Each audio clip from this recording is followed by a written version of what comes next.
अब मैं यहाँ बताना चाहता हूँ, अब मैं यही बताना चाहता हूँ कि मेन जो बात करने के लिए मैंने ये रिकॉर्ड करा है, इसलिए रिकॉर्ड करा है कि सब जानना चाहिए कि आउटसाइडनेस और अपोजिटेंस वर्ल्ड में क्या रिप्रेजेंट होता है। टू सेट से डिनोटेड करा मैंने ए एंड बी को, ए बिलोंग करा सेट ए से, बी बिलोंग करा सेट बी से। मैं कहता हूँ सेट ए रिलेटेड नहीं करता सेट बी से, ठीक है, ये है आउटसाइडनेस।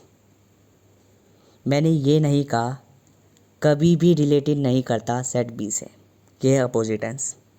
मैंने जब कहा कि भाई कोई चीज़ ट्रू है और दूसरी चीज़ फॉल्स है, तो मैंने उससे आकलन लगा दिया कि ये चीज़ ट्रू कभी हो नहीं सकती, तो डेट मीन वो फॉल्स होगी। This is a logic.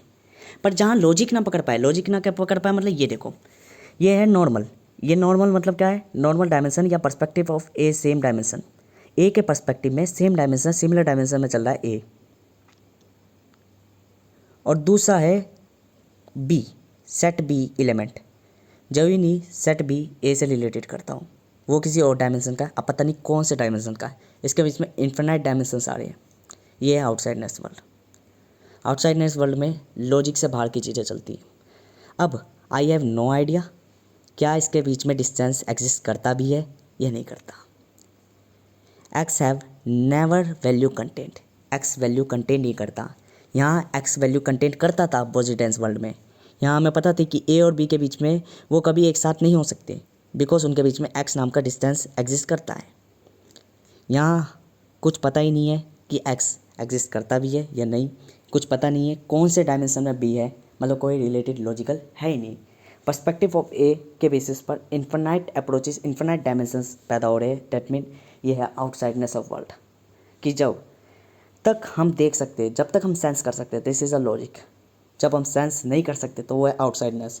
यही है फंडामेंटल ऑफ लॉजिक ऑपरेटर्स, कि फंडामेंटल ऑफ लॉजिकल ऑपरेटर्स में सिमिलर से इंटरकन्वर्जेबल साइन, मतलब कि जो बदल रहा है, अब पता नहीं क्या बदल रहा है, क्या किस रूप में बदल रहा है वो नहीं पता, पर बदल रहा है। तो सिमिलर तो नहीं हुआ, पर सिमिलरेंस से अपोजिट हो गया, मतलब कि आउटसाइड हो गया, ठीक है।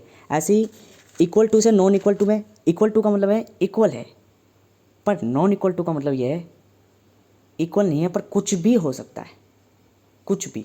तो कुछ भी में बहुत सारे आउटकम्स आ गए, बहुत सारे नंबर्स आ गए, बहुत सारी पॉसिबिलिटीज आ गई। ये है आउटसाइडनेस, दैट इज़ अ कंप्लीट वो। मैंने आप 24 ऑपरेटर्स की बात करी है। जब मैं डायमेंशनली बात कर रहा हूँ तो डायमेंशनली एक और चीज़ समझो कि सेट के अंदर एलिमेंट्स वेरिएबल की तरह हम रिप्रेजेंट कर सकते हैं, कि ये चलती हुई चीज़ में वेरिएबल वेरिएशंस फॉर्म्स कर रहा है, बिल्डेशंस। बहुत कॉम्प्लेक्स है, बट ये मैंने अपने लिए रखे हैं, क्योंकि मैं इसे नहीं चाहता कि कोई और भी देखे। ये चीज़ मेरे को लगा कि यहाँ दिखानी चाहिए, तो ये मैंने इधर अपलोड कर दी।